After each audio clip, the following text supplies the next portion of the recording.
Summer's here, and so is one of the busiest weeks of the year so far. Glastonbury, athletics, concerts, cricket, and yet the country is about to grind to a halt. More than 50,000 workers on Britain's railways are about to walk out on strike, the biggest such action in decades. It'll mean huge disruption right across Britain.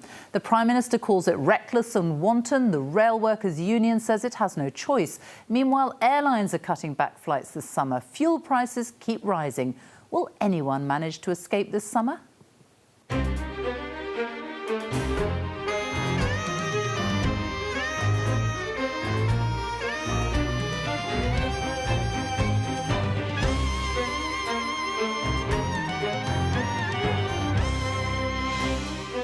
As the UK braces for days of travel disruption, I'll be speaking to the Transport Secretary, Grant Shapps, and asking whether there's anything more the government can do. Does Labour support the strikes? I'll put that to Shadow Cabinet member Lisa Nandy. I'll be talking to Ireland's Prime Minister, Micheál Martin, after the British government began moves to change the post-Brexit arrangements in Northern Ireland. And the former Prime Minister and Chancellor, Gordon Brown, will be giving us his thoughts on some pressing problems from the economy to the refugee crisis.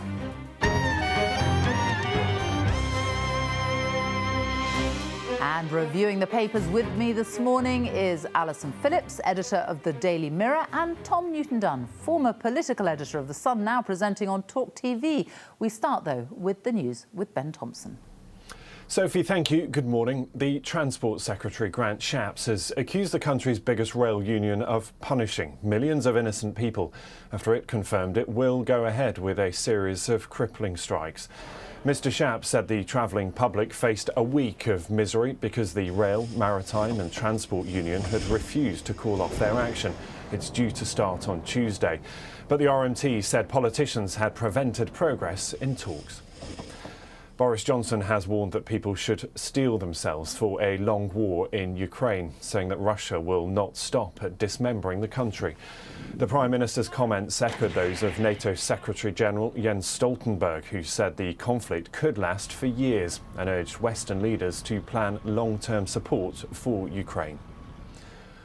Parts of southern and western Europe have been hit by extreme heat this weekend, with the thermometer passing 40 degrees Celsius in some areas.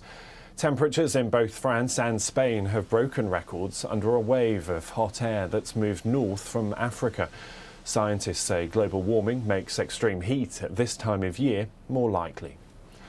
And the Duke and Duchess of Cambridge have released a new family photo to mark Father's Day. It shows Prince William with his children Prince George, Princess Charlotte and Prince Louis. It was taken last autumn in Jordan. Posting it on Twitter, the Duke and Duchess wished a happy Father's Day to the world's fathers and grandfathers. That's all from me for now. The next news on BBC One is at 1 o'clock. Sophie, back to you. Thank you very much. Well, let's look at the front pages of the newspapers this morning, and we've got The Observer, the main headline there, new strike chaos as teachers and NHS staff warn of action on pay. The Mail also focusing on strikes. Starmer does support the rail strikers, says their headline. The Labour leader says he doesn't want walkouts, but a leak reveals that he secretly backs the union barons. Photograph that's in lots of the papers as well this morning of Prince William, because it is, of course, Father's Day, if you had forgotten. Don't forget. The Sunday Telegraph, unions bribing workers to strike is their headline. This is Kwasi Kwarteng, who's railing, it says, at the doubling of payments to those taking part in the industrial action next week. And a picture that's in a lot of papers as well this morning, President Biden, who had a little bit of an incident on his bike. He got his toe caught in the clips on the pedal and went a cropper. The Sunday Times, steel yourselves for a long war, the Prime Minister warns the West. There's a piece written by him in the Sunday Times this morning as allies are urged to hold their nerve on aid for Ukraine. The Duchess of Cornwall in Vogue, that's the photograph there on the Sunday Express. An interview with her, which is also picked up in a lot of the papers this morning. Nobody likes to be looked at all of the time and criticised, but I sort of rise above it. She says, you've got to get on with life. And their main headline, it's time to take control of our borders. This is the Attorney General vowing to complete Brexit. And finally, the Sunday Mirror, and this is Dame Kelly Holmes. I'm finally free to be me is the headline there. She lots of coverage of this in the papers as she reveals she's hidden being gay for 34 years. Well, to discuss the papers with me this morning, Alison Phillips, the editor of the Daily Mirror, and Tom Newton Dunn, who is now a presenter on TalkTV. Good morning to both of you. Morning. We're going to have to start with the strikes. Lots and lots of coverage in the papers of those this morning. Of course, the Sunday Telegraph, Tom, first of all. Unions bribing workers to strike. Tell us about that. Yeah, it's an interesting story. This is Kwasi Kwarteng, the business secretary, making a very direct accusation that the RMT and other unions have built up great big slush funds now to fight these strikes for quite a long time. So they're going to double strike pay for strikers from, what, 35 quid a day to £70 a day. And according to Kwasi Kwarteng, that's a bribe. Also, Kwasi looking forward to a couple of things he might do next week. Lift that ban on agency workers coming in to replace striking workers, and also increase the amount of money in damages that unions or the governments or businesses can claim off striking unions. So I think really what you're seeing now is the battle lines drawn. I would contest, slightly controversially perhaps, that the government are quite happy for this strike to go ahead, largely because the RMT they see as a good enemy, and also they're desperate to clock up a victory against a strike before perhaps others then join throughout the summer. Because that's the coverage in a lot of the other papers, the Observer particularly, isn't it? Whether or not there will be more strikes ahead. Yeah, absolutely. I mean, to this, the Kwasi Kwarteng story, I mean, what I think we're seeing here is another government attempt to inflame this strike rather than perhaps try and reach some kind of negotiated settlement. I mean, we know that Grant Shapps hasn't really been involved in any attempts to try and reach an agreement, or to help Network Rail reach an agreement. Could he have done more? Oh, without doubt. I mean, I think he could have done more. I mean, I think it's like a month since he last had any meetings with the union leaders. Now, yes, of course, it's Network Rail's responsibility to have those negotiations. But when we have the idea that lots of people aren't going to be able to get to work later in this week, children won't be able to get to exams, if you're the Transport Secretary, that's your gig. That's for you to sort out. And the idea that rather than do that, in a week that we've got by-elections, they're seeking to inflame the situation, I think is really quite disappointing. And unless you want to win the argument. I mean, well, if you're the absolutely. Chancellor, you'd say the taxpayers spent £20 billion keeping the rails going during COVID. It has to modernise. We just simply have to win this argument. We can't afford to keep it going. And modernise means cutting jobs. Cutting jobs, closing ticket offices. Yes, I mean, that's another story around today about closing ticket offices. So but I think that's the point. Is it about winning an argument, or is it about trying to reach a negotiated settlement for later in this week? And as Tom said, I mean, so in the Observer, this story is that we've got the teaching unions talking about potential strikes later in the year. You've got Unison, the health union, talking about it. So there is this idea that it is building. There's a momentum building. There was tens of thousands of people marching through London yesterday from all sorts of industries saying that we demand better, that workers demand better, and that this isn't going away, and it's going to be a difficult old summer. And The Sun has got a piece about the RMT leader, Mick Lynch, hasn't it? It does. Strike chief wants to be the new Scargill. Now, anyone under the age of 40 probably doesn't remember who Arthur Scargill is, but for us, and I certainly speak for perhaps Sophie and I, and myself. Judge Alison here, Arthur Scargill, of course, who led the National Union of Mine Workers throughout the 80s, those long strikes, which, of course, the Thatcher government eventually won. I would also say that Mick Lynch, who runs the RMT, is a pretty good villain for the government to have right now. I mean, he looks like a tough guy, looks like a bit of a prize fighter, someone they could quite easily demonise. The Sun helping them with that today. But, you know, you then go on and you look at the NEU, front page of the Observer, talking about balancing their 450,000 members, their teachers, if they don't get a decent pay rise. If not inflation linked, then very closer to inflation, certainly higher than the 3% on the table now. That's a harder enemy. Ditto nurses, Unison, and the other nursing unions wanted to break away from Unison. These are all going to be big battles the government are going to have to fight. And you know, for me, there's no narrative in the government what to do about this. And there's no easy answer, is there? Let's look at the Sunday Times as well, because that's about the Prime Minister going this week off to Ukraine, a surprise visit there, and him saying that Ukraine needs time, doesn't it? We're in for the long haul. Yes, I mean, absolutely. So, I mean, the Prime Minister was supposed to be sort of going north, talking about levelling up, talking about, he was supposed to be going to Wakefield, where the by-election is, but went to Ukraine instead. And he's written a piece where he says, I think because there's been some concerns in the last few days about are the Allies fraying, there's some people becoming, you know, some countries becoming less committed to the Ukraine effort. And so he's saying there's got to be a long-term, constant funding, technical help, helping them get supplies in, food in, and that really all the allies really need to keep that backing for Ukraine, which there is a concern that it could be starting to fray. Yeah, and there's the word Ukraine fatigue that he spoke about. I think undoubtedly Ukraine fatigue exists. I mean, all of us, the programme I present on TalkTV, the news desk, every day we think, what do we do with Ukraine? Because effectively this is a war now that the story hasn't changed much. There's bitter, awful stalemate now around the town of Severodonetsk. It's a very hard story to tell, and we wrestle, as do you at the BBC, as does Alison at the Mirror, with how much prominence do we give a story that effectively haven't changed. And undoubtedly, this is the biggest concern the Ukrainian government have. The world is getting bored. When the world gets bored, that only helps Vladimir Putin. And yet, even worse than bored, is that with rising energy costs, people become resentful almost of the costs of this. So that and so this is an attempt to keep it on the front story. Not on the front pages, but something that will no doubt dominate later in the week, the by-elections that are taking place in Wakefield and Tiverton and Honiton. An interesting take on that. The Telegraph talking about how Boris Johnson's absent from some of the election literature in Honiton.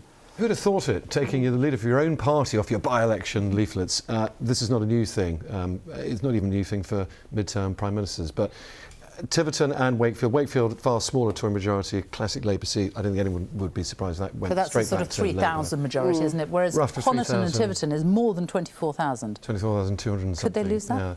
Yeah, they could easily lose that, and it would be an extraordinary loss. They have lost seats to that sort of size. Amersham and Chesham was a similar size sort of loss.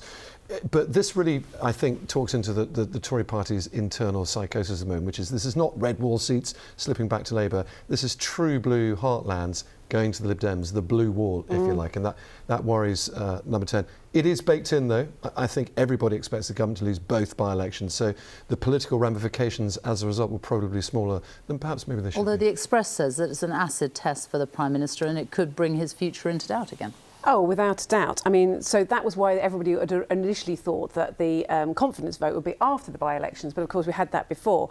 But he's by no means safe. And like you say, yes, it is baked in. And there is sort of expectation management going on about, oh yes, we're going to lose Honiton and Tiverton. But it's still a huge, huge seat to lose. And I think any Tory MP who's got a majority of less than 24,000 is going to be thinking, I'm in real trouble now.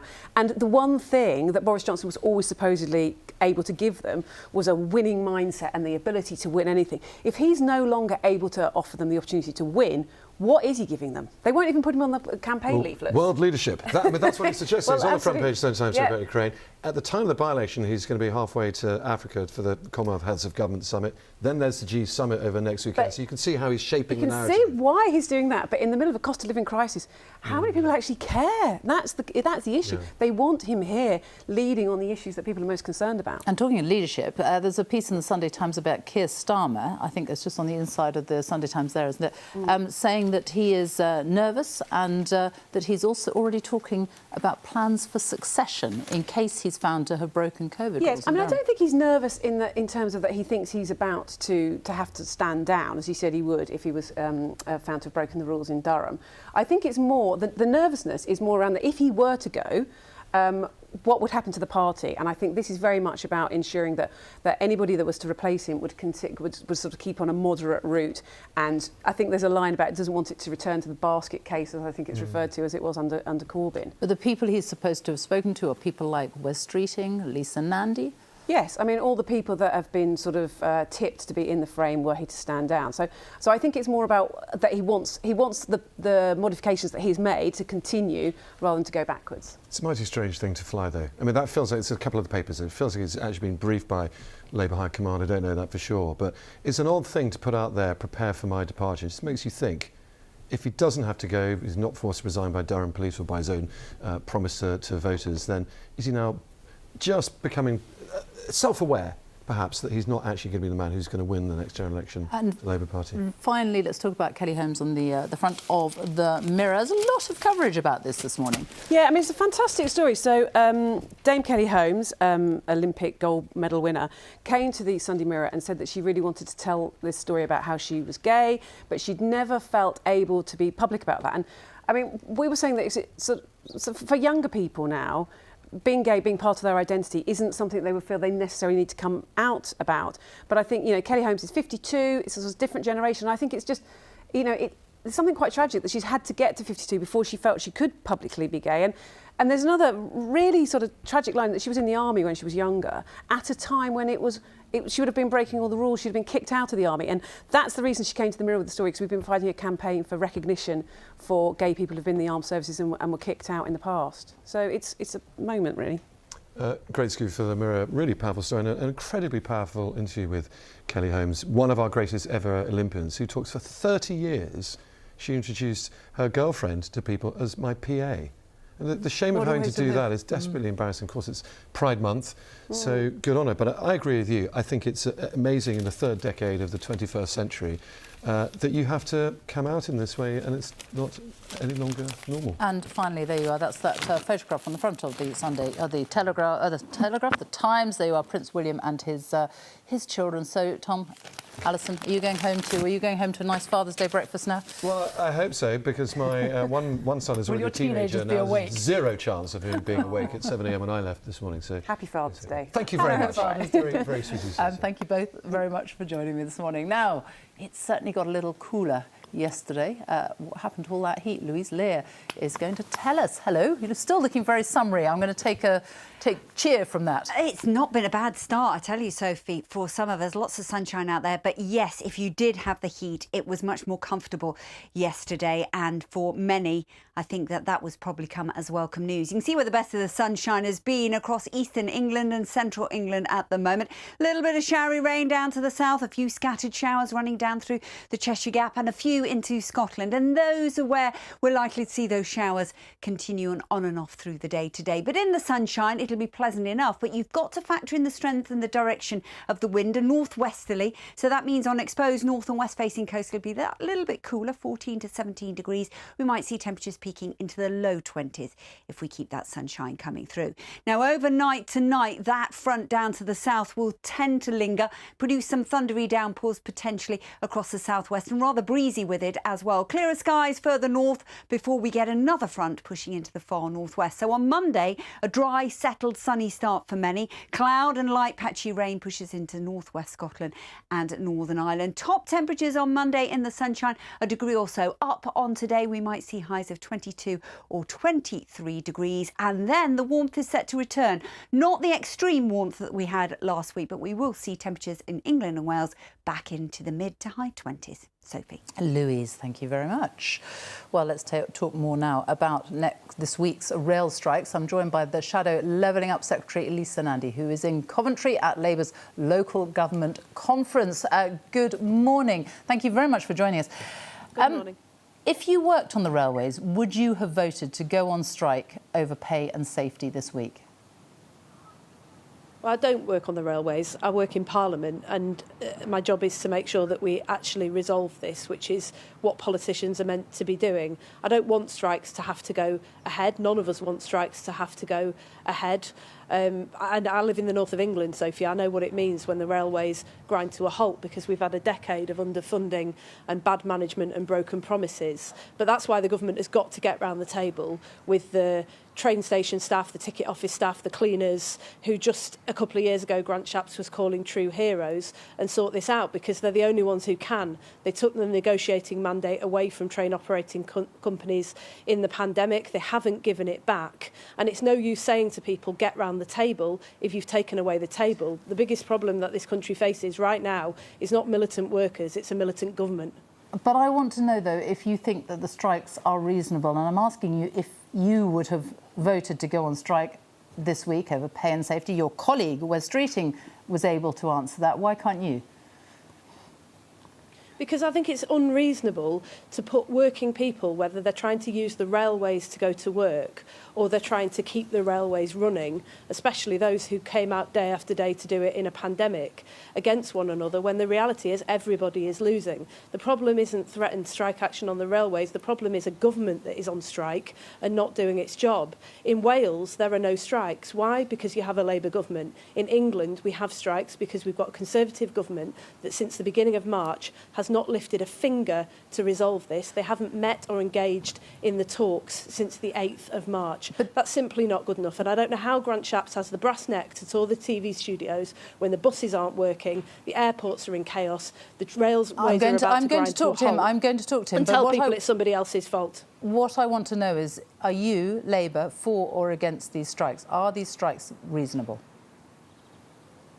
I am on the side of people who are asking to be listened to and for the government to come to the table and negotiate seriously with them. Those true heroes that Grant Shapps talked about and the people that they serve who use the railways to get to work. They're not, you know, I was down at Wigan North Western a couple of days ago. They're not clamouring for strike action. They're asking for safety and security on the railways. They're asking not to be replaced with agency staff. They're asking not to lose their jobs. And they're asking for a government that takes seriously the request for a pay settlement at a time when inflation is soaring and every single working person, every business in this country is struggling. That's what the government should be focused on. And the reason we're in this situation is not because of any of the workforce in this country. The reason we're in this situation is because we've got an appalling government that blames everyone but themselves when anyone can see that in this country things are not working at the moment. What is a fair pay rise? Given the levels of inflation at the moment, what is a fair pay rise?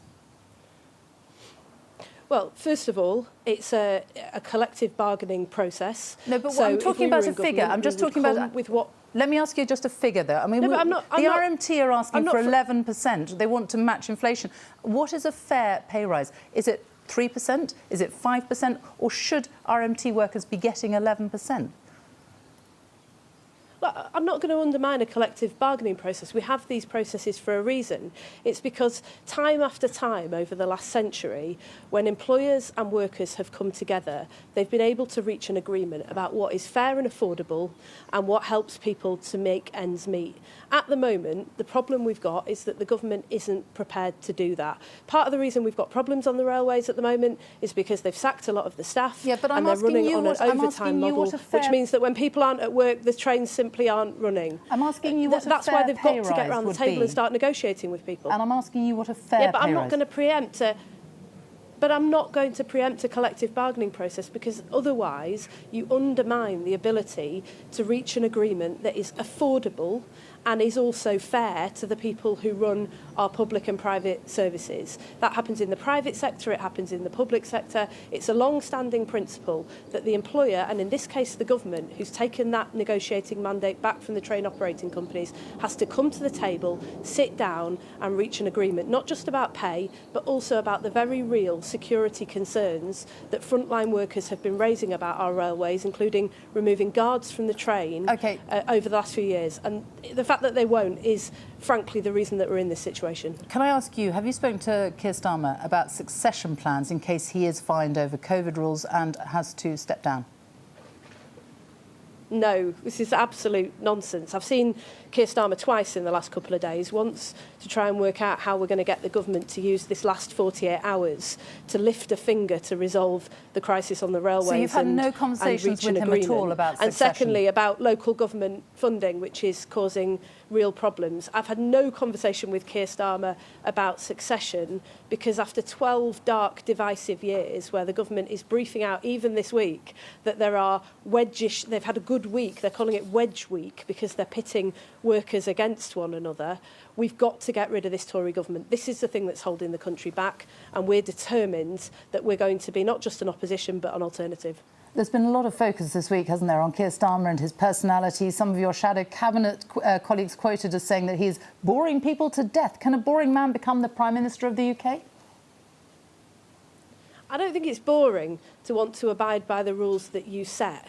To make the rules, break the rules, laugh about it and lie about it is what we've got at the moment. I would find it deeply exciting to have a Prime Minister who was prepared to act with honour and integrity and abide by the rules that he himself had made. And we're here in Warwick today saying we're going to smash up a century of centralisation in order to get power back into local hands. We've done it before when we were last in government in Grimsby. We brought wind energy to the people of Grimsby. In Rotherham, we brought advanced manufacturing. If we get power into the right hands, we could rebuild this country the only way that we can from the ground up. That's not boring. That's the future of Britain. Lisa Nandy, thank you. Well, the strikes mean much of Britain is going to grind to a halt this week. Meanwhile, in Northern Ireland, there's paralysis of a different kind. The Stormont Assembly is not sitting because of the wrangling over the Northern Ireland Protocol. Now, the government has started moves to change it without the agreement of the EU.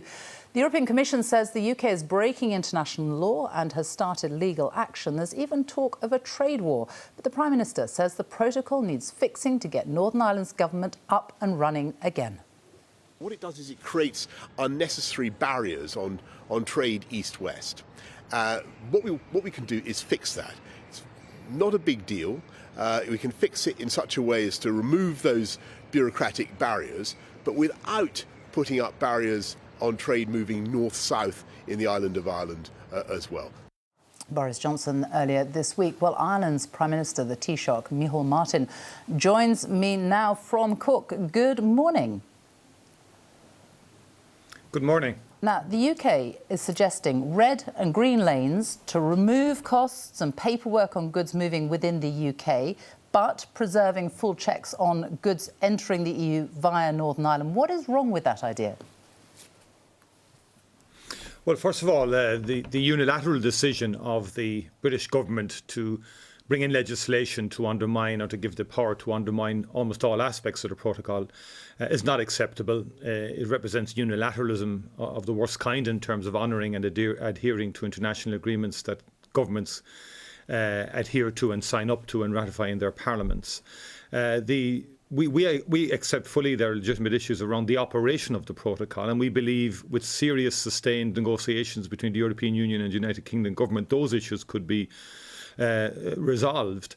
But what I would say is that the legislation that is published does much more than you are suggesting, because it effectively would be severely damaging to the Northern Ireland economy, particularly in the context of the dual regulatory standards approach now being put forward by the British government, which is deeply concerning to industry and to businesses in Northern Ireland, and in effect represents a form of economic vandalism on Northern Ireland, because if you look, any objective data is now showing that Northern Ireland economy is doing very well. Manufacturing is doing very well.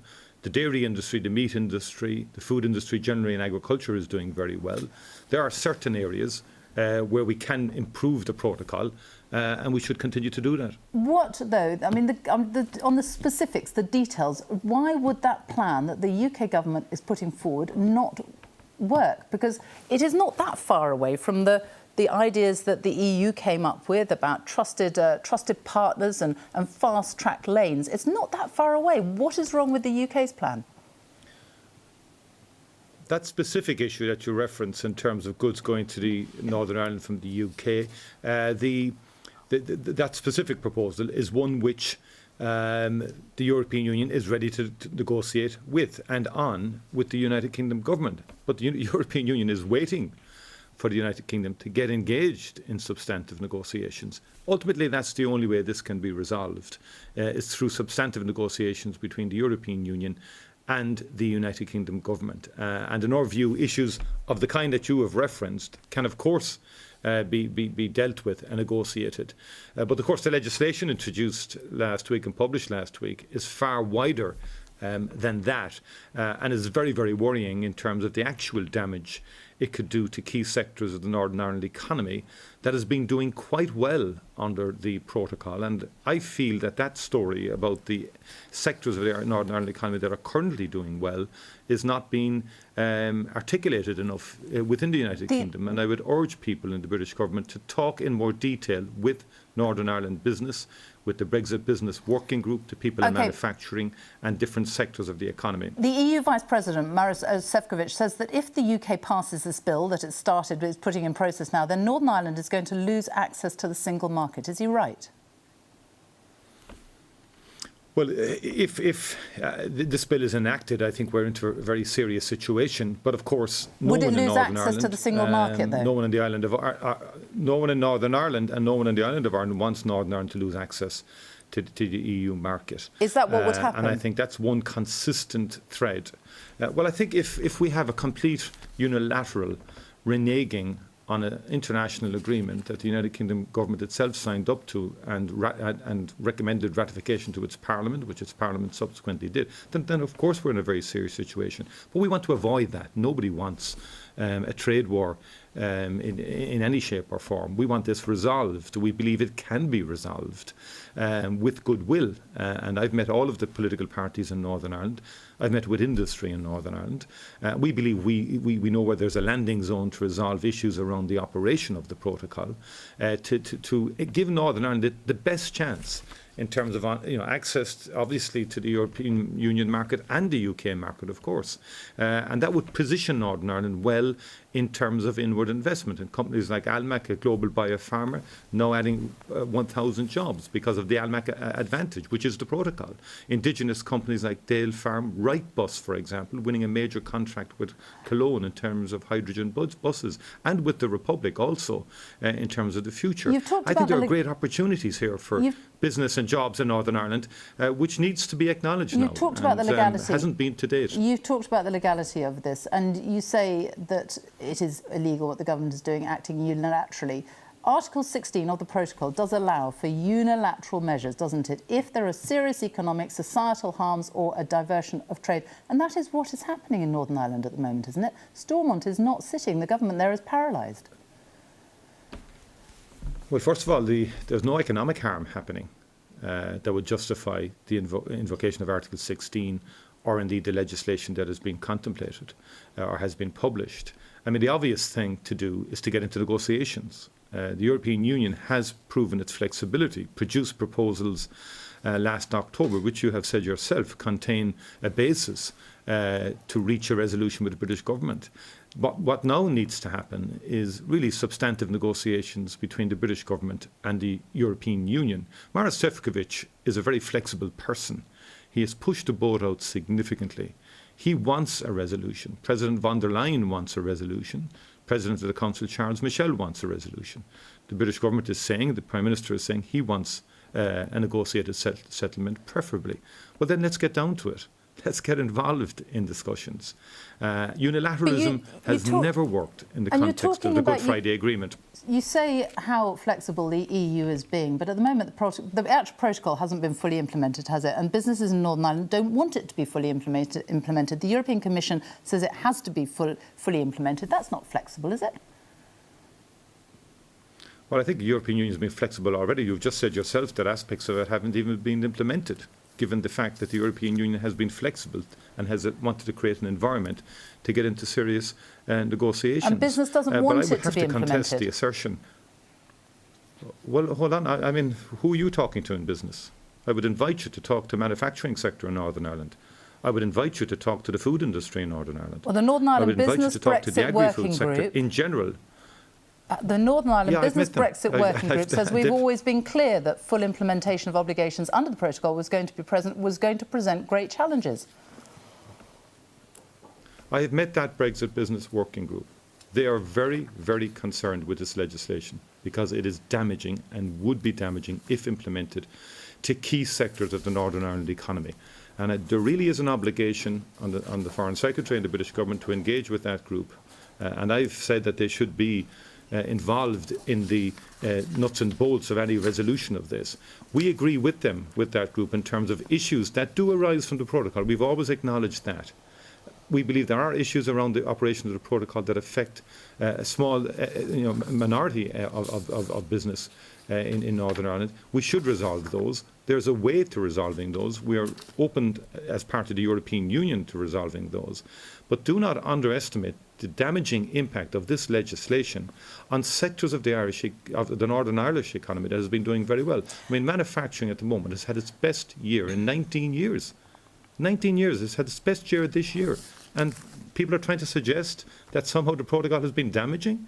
I mean, there's 90,000 jobs. It's an increase of 2.5% in its performance. You've mentioned we need to get real here in terms of what the reality is on the ground in terms of key sectors of the Northern Ireland economy. And talking of reality, certainly anything we do should not undermine it. Yeah. Talking of reality, you've already mentioned the word trade war. There's not really going to be a trade war between the UK and the EU at this point in time, is there, given what is going on and much bigger issues, Ukraine, the cost of living crisis? We're not really looking at a trade war, are we? Well, I think you may have referenced the trade war initially. I certainly don't want a trade war. Nobody wants a trade war. That would be very damaging to all of us. the United Kingdom, to Ireland, to European Union more generally.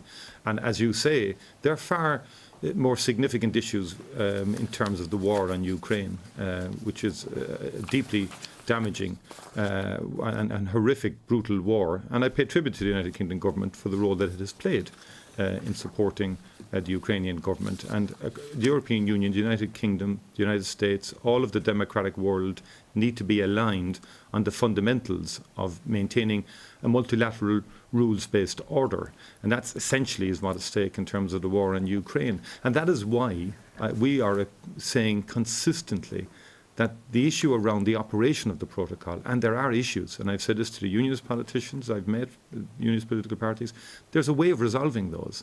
And that way is through negotiations. And the trade agreement and protocol agreement with the United Kingdom government has mechanisms within it to resolve issues that may be negatively impacting on certain sectors of business in Northern Ireland. Everybody is up to resolving those.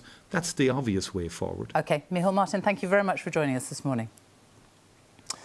Inflation is on the rise, predicted to hit 11% later this year. That's what the Bank of England said this week. The economy looks set to contract this quarter, and interest rates have risen to their highest level since 2009.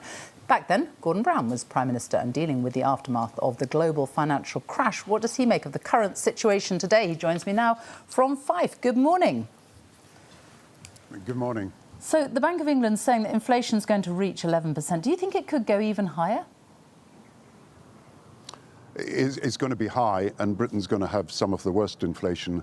But this is, first of all, a global problem that needs a global solution. We're actually leaderless at the moment, but we're not powerless. We could do what we did in 2009 and bring people together. There's a food crisis, 800 million on the verge of starvation. There's an energy crisis with oil prices going up, affecting every country. Inflation crisis, recession in prospect, and of course on top of COVID and conflict and climate change, which is affecting every country. So Boris Johnson may be going to Rwanda and then to Germany, but he really ought to be getting world leaders together, and they should concoct a plan that deals in a concerted and comprehensive way that can get oil prices down, can get food supply moving around the world, and can get control of inflation. Now, this is initially something that they can do as a global initiative by world leaders. You said in an article in a newspaper today that the country is facing a set of challenges similar to the 1930s, the so-called Devil's Decade. Do you really think it could be that bad here? Well, we've got protectionism, we've got war in Europe, we've got a form of jingoism and nationalism in different countries pursuing their own selfish interests, and we're in danger of having a global recession. So we have to face up to these problems. I say Churchill said that people at the time were resolved to be irresolute and adamant for drift and solid for fluidity and all-powerful for impotence. And that's, I'm afraid, where the world looks at the moment. When people say they don't know what the plan is, that's because there is no plan. We've got to get together and agree how we can combat both the energy and food crisis initially and then get control of inflation. Now, there are domestic things we can do, and we can come to that, but initially you need to get world leaders together. We did it before, and we did it, of course, at other crucial times, facing multiple crises, and this is one of the biggest crises that the world has faced for many years. You know all about inflation, obviously. Your role as Chancellor, you're well steeped in that. I just want to get a sense from you of how much worse you think it could get. You said it will be high. Will it be higher than 11%? Well, it could be, but I think the most important thing that you've got to recognise is we've got both inflation and the prospect of recession. And it's when the two come together that living standards fall, jobs are at risk, and of course family budgets are under huge pressure. And the government really does need a plan. I am proposing a fourth budget. We've had 3 budgets this year. We need to do 3 things. First of all, we need to get inflation on a pathway towards stable prices. And quite frankly, the Bank of England has not done that. Secondly, the government's got to help ease family poverty, because child poverty is going to go beyond 5 million if we don't take further action. And thirdly, I think what people are really looking for is a plan for growth to get out of this, a plan, an industry policy. Now, Britain's one of the few countries without a policy for industry, a trade policy. Micheál Martin just talked about this. We don't have a trade deal either with America or with Europe. So in or out of Brexit, we've really got to get our trading relations sorted out. And we've got enormously good technology in IT and digital and environmental technology, medical and life sciences. And we really have to have a growth plan that people can come behind to show that living standards can rise over the next few years, and at the same time we can afford our public services. Now, without that plan, and there is no plan, there is no programme of action, the government is going from crisis to crisis and scandal to scandal. We cannot see the way out of this. We will have pain now and pain later. What we need is minimising pain now and maximising gain later. In 2006, you capped pay rises, didn't you, for public sector workers for 3 years in order to control inflation. Why is that different now? Well, inflation was very low at that point. Look, what we've got at the moment is a unique set of circumstances. And you can understand that this is not one group of workers trying to leapfrog another. This is almost every worker in the country facing the biggest hit on their standards of living for 50 years. Now, any sensible government would get people round the table. I would have a National Economic Council and bring people together. I would explain to them what the problem really is globally and nationally, and I would show them that they could share in the proceeds of growth if we can get things sorted out, that we can be fair. Yes, there maybe have to be a cap on executive pay because that has been rising fast. And at the same time, of course, I think we've got to show that we have a plan for growth. People must know that there's some purpose in what is happening now, and the government has not set forward a plan that shows we can actually get growth back in the future. So we're a country that's lost What is a fair pay rise, though, for public sector workers, people who are really struggling with bills now, who are trying to keep up with the rising prices? What is a fair pay rise for public sector workers? Would you advocate one? Well, that's for negotiation, obviously, because I'm not party to all the facts about what's happening. But the important thing, it's got to be over 1 year, 2 years and 3 years. You can't just talk about this year. You've got to talk about the pressure on the standards of living next year and the year after. And people have got to see a way out of this. At the moment, no government minister can explain any strategy for the next year, 2 years or 3 years. There is no plan, no programme of action, and there's got to be one. Otherwise, you can't bring people along with you. And when we have a global crisis and also a worsening national crisis, because we will have higher inflation and lower growth prospects, you've got to show that you've got action at a global scale and action at a national scale. It's what we tried to do in 2009, and we dealt with a global financial crisis. We've got a multiple set of crises now, and I think we can deal with them by showing people we have a way through. Is tax cuts a way out of this crisis? Well, I suspect that what the government will have to do in the autumn is abandon their corporate tax rise. I suspect they'll not be able to go ahead with their fuel tax rise because that's another pressure, obvious, on inflation. But what you need to do is look at a fair set of answers. And the first thing they've got to do, I'll be honest about this, I am shocked by the fact that so many families and so many children are going to be forced into poverty during this winter. Despite Chancellor Sunak's proposals last month, I see millions of families in poverty and millions of children going to school ill-clad and hungry, people unable to afford to put up their heating. Now, something has got to be done about this, and it has to be done in a far fairer way than the previous 3 budgets. That's why I'm pressing. You may have had 3 budgets, and that may seem enough, but you're going to have a 4th budget. It's absolutely essential, not just to deal with family poverty, but to show a pathway forward to growth, including stable prices. Income tax. But we do need a policy for our industry. What about income tax cuts, though? Is that can you get out of this with an income tax cut now? Well, the government's got a problem because they're promising income tax cuts at the same time as they're promising better public services. And they're going to have to be honest with the public about what can be afforded. My view is we must take action to get people's standards of living, costs of living down, but that is probably through helping those middle and lower income families who, because of the numbers of children who are in poverty, need help at the moment. And that is probably the best way of doing it. You say in your book that you've written a book about the world coming together to solve big global issues like, for example, the war in Ukraine, like the refugee crisis. Arguably, the war in Ukraine has brought the West together. Boris Johnson's just been in Kyiv this week at the forefront of Western efforts to respond to Russian aggression. You must agree with that. Yes, and I applaud NATO unity, but, you know, there is a problem about coordinating sanctions where some countries are not prepared to do it, and war aims where some countries have different war aims in relation to Russia. But what we've also seen is global disunity. 82 countries refused to support the action against Russia for its breach of human liberties. 150 countries around the world are not imposing sanctions. So we have global disunity, and one of the reasons is we have not shown people that globalization, which is led by the West, is working to reduce poverty, raise living standards, and of course deal with climate change in the poorer countries. And we really have to honor our promises. 2 billion people remain unvaccinated, despite the fact we have 24 billion vaccines being produced this year. And of course, climate change promises to Africa have not been met. So we have to show that it's the world and not just NATO that can come together when we have a problem. There's been a lot of comment this week about Keir Starmer and his image, a future Prime Minister. Can you be a boring man, as some of his colleagues have apparently called him? You had a lot of focus on your image when you were leader. What is your advice to Keir Starmer? To ignore this, because what's exciting about the possibility of Keir Starmer's leadership is he will have a plan for Britain. He will show how we can get back growth. He will show how we can get living standards rising again.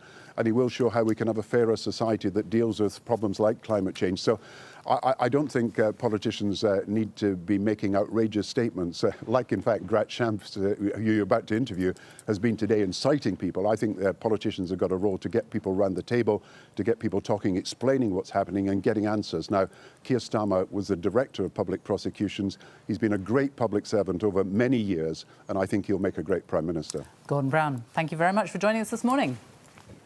Now, this was the scene just outside this studio in central London this morning, or not this morning, yesterday. In fact, thousands of people marching through the capital, calling on the government to do more to help people with soaring inflation. Among them, protesters from the Rail Workers Union, the RMT, who will be walking out on strike on Tuesday, Thursday and on Saturday this week in a dispute over pay and conditions. I'm joined now by the Transport Secretary, Grant Shapps. Good morning. Morning. Let's start actually with what Gordon Brown was just saying. You're inciting people, is his accusation. I could not work out where that was coming from, I'm afraid.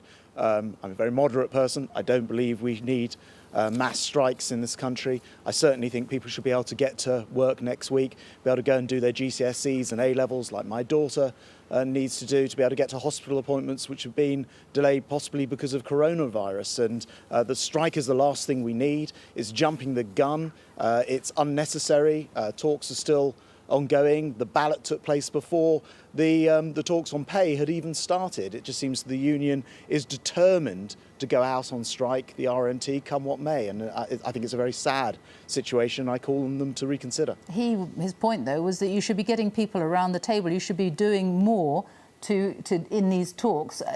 You have really not done very much at all, have you? When was the last time you actually talked to the RMT? Well, first of all, it's the employers who have to talk to the RMT because they're the ones with the negotiations, the remit to put in place to get the kind of reforms, the modernisation of the railway that our railway's been missing. I'm pleased to say that railway workers are well paid. £44,000 is the medium, the average salary, £59,000 for a train driver, £31,000 for a nurse, £21,000 for a care worker. I want railway people, workers, to be paid more, but don't forget we put in £16 billion to keep the railways running and to keep all of those workers in a job. Not a single one lost their job during coronavirus. That's the equivalent of £600 for every household in Britain. So we've done our part. Well, all we're asking now is for them to be talking and to resolve this and not go on strike. I think that's a fair ask. You say you've done your part, but I mean, you're in charge of the railways, aren't you? I mean, you're a Transport Secretary. It's your job to keep them going. They're about to grind to a halt for the week. The RMT leader, Mick Lynch, wrote to you just last week. He requested a meeting without delay. He wanted to talk to you. You haven't spoken to him. Why not? So it is for the employers. That's Network Rail and the railway companies. They're the employers. They're the ones who need to come to a settlement with the unions. I was surprised to receive the letter from Mick Lynch. It happened to be on the day when there was a debate in Parliament, because only last month he was saying he would refuse to meet with this government, and that you had to understand that negotiations take place with employers. But you make it sound like you have no role at all in all this. You do. You bankroll the railways effectively. There were emergency measures that were put in place during the pandemic. Yeah. Which mean that you set the ceilings. You do have a role in this, and you're yet not getting involved in these talks. Well, look, I know that Mick Lynch has said he's nostalgic for the power of the unions in the 1970s when they used to go and have, sandwiches in number 10. We're not going back to those days. In any pay discussion, in any negotiation over terms over, in this case, modernisation, it's always the employer and the union who need to get together to speak. I can't undermine that. These are complex discussions over about 20 different areas of modernisation. I can't undermine that by suddenly walking into the room and suggesting something completely different. The unions perfectly well know that those discussions take place with the employer. It's a stunt to suggest otherwise. And I have to say, yesterday afternoon, the RMT walked out to go and attend a TUC rally rather than carry on those conversations, which I deeply regret. Keir Starmer says you want these strikes to go ahead because you want to be able to feed off the division. Is he right? In what sort of crazy world would anybody want to see our transport sector come to a halt because the RMT go on strike?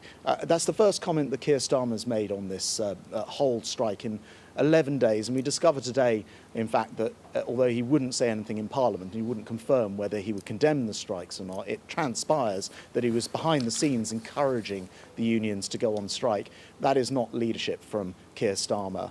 No one wants these strikes to go ahead. I think it's actually pretty offensive to millions of people to suggest that anyone in government would suggest that we should not have people be able to get to their hospital operations, not be able to have kids go to do their GCSEs and A-levels. Why would anyone want that? It's insane. How much is this going to cost the economy? Well, it's expensive. I mean, I know for the railways, probably 100, 150 million pounds a week. I think that's small by comparison to the cost to the economy. But I want to point out that when it comes to railway workers, I mentioned the 44,000 average salary. The pay rises over the last 10 years have also been in excess of other areas. So, for example, nearly 40% increase in salaries over the last 10 years. That compares with about 16% for nurses, for example. We've got to pay it fair to everybody. The median pay for an RMT worker is £33,000 a year. Do they deserve a pay rise during this cost of living crisis? I absolutely want to see people having pay rises, including the RMT workers. There was always a pay rise on the table, which is why the strike was called back in April by the RMT under false pretences, telling their members, who I think by and large are much more moderate than their quite extreme union leadership, that there would be no pay rise unless they went on strike. That wasn't true. The pay freeze had come to an end across the public sector. So there was always going to be a pay rise. We need to get modernisation into the railway. Modernisation these crazy modernisation also means job cuts, doesn't it? That is basically what you're saying. There will be job losses. And we're looking for those to be voluntary. So there'll be voluntary job losses. That's absolutely true. However, that's because there are a whole range of jobs. For example, you no longer need to have people walking along dangerously along tracks to check those tracks. It's better, more efficient, safer to use trains which can take 70,000 images per minute to check those tracks and uses fewer employees. So there are good reasons why. And that's the kind of modernisation which would improve safety, which is being held back by some of the really out-of-date 1970s practices, along with many others, including people not being able to flexibly move between different roles, even where they're fully qualified to do so. The RMT leader can't carry on. The RMT leader, Mick Lynch, says that working people are fighting back. He says he would welcome a general strike. Are you expecting strike action to increase over the summer? Well, I think what Mick Lynch, who, as I said, is nostalgic, he says, for the power of the unions in the 70s, forgets, when it comes to railways at least, is that whereas before the railways were in competition with the roads or other forms of transport, now they're also in competition with Zoom and Teams and people working from home. So, clearly we absolutely want people to be able to get to work. I'm very concerned about people being able to get to their public sector workers, and so is he. He's talking about a general strike. My point is, I don't think it'll have quite the impact that he thinks it will have or would have done in the past. I don't think there's any need for broader, more widespread strikes. I don't think there's any need for these strikes at all. And I appeal directly to people working for the railways. You are being led down a cul-de-sac by the union leadership telling you that there's no pay rise when there is, trying to create some sort of class war when there's none to be had. We want people to be paid more. We want sensible reforms and modernisation of our railway so we can run it for the passengers. And I think everybody in this country, having paid out £16 billion or the equivalent of £160,000 per rail employee to keep it going over the last couple of years, will firmly believe that the unions have just got this wrong. Let's talk about airlines and airports and summer holidays. Gatwick is already cutting flights. We know that over the summer, around 100 a day. Should other airports be doing exactly the same? We did write to the airports and ask them to review their plans on all of aviation. We saw those problems at Easter and then at Whitsun. They're obviously having a tough time coming back from coronavirus, all the stop-start nature of international travel. And we are working very closely with the aviation sector. We've set up a working group. They're meeting all the time in order to put a bunch of different measures in place to try and ensure we don't see the sort of problems that we witnessed at Whitsun and Easter at our airports. So one of which is to look realistically at the flights and work out whether they're going to be able to provide them. There's no point cancelling them on the day or the day before. We'd much rather people have the opportunity to reorganise in advance. So I think they've been sensible in their approach. Can we expect that to happen? Just because obviously summer holidays are not that far away. Can people who've got flights booked from other airports across the UK, can they expect actually those airports, those airlines to start cutting back on flights now? I think we've probably seen the majority of what's likely to happen. There are, not every airport has this, but there are some airports which have particular slot arrangements for landing and taking off, which is what's happening in the background here. I'll be saying more actually about it in the week because we're working on a whole series of different measures. Although it's primarily for the aviation sector themselves, government's trying to do whatever we can. I've already changed the law, for example, to make it easier to employ security staff. They still have to have the full vetting and checks, but we can get on with the recruitment and training quicker. And I'm looking at other measures like that to try to smooth things along. How much responsibility do you actually take? How much of the blame do you take for this case? Because Willie Walsh, the former boss of British Airways, I'm sure you know, has had some pretty unflattering words about you this month. And he says you don't know what you're talking about. Do you regret being so quick to close the borders, open and shut the borders during Omicron? And the impact that has had on the travel chaos for people? I don't know many people that Willie Walsh has ever commented on who've come out with a rosy report from him. He's pretty vocal, and I'm not going to go into that.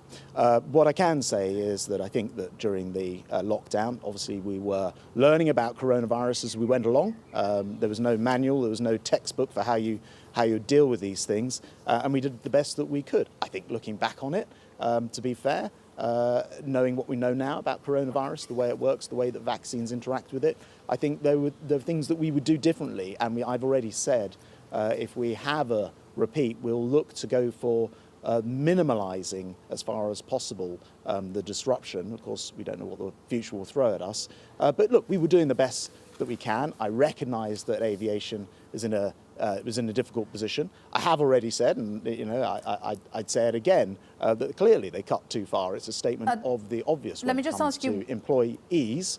Let me just ask you one more question. With the by-elections coming up this week, you've got two of them in Wakefield and Tiverton and Honiton. 24,000 majority in Tiverton and Honiton. It's unthinkable for you to lose that, isn't it? Well, as ever with these things, I just think it's best to allow the public to have their say, to allow voters to have their say. I don't try and second-guess them in advance.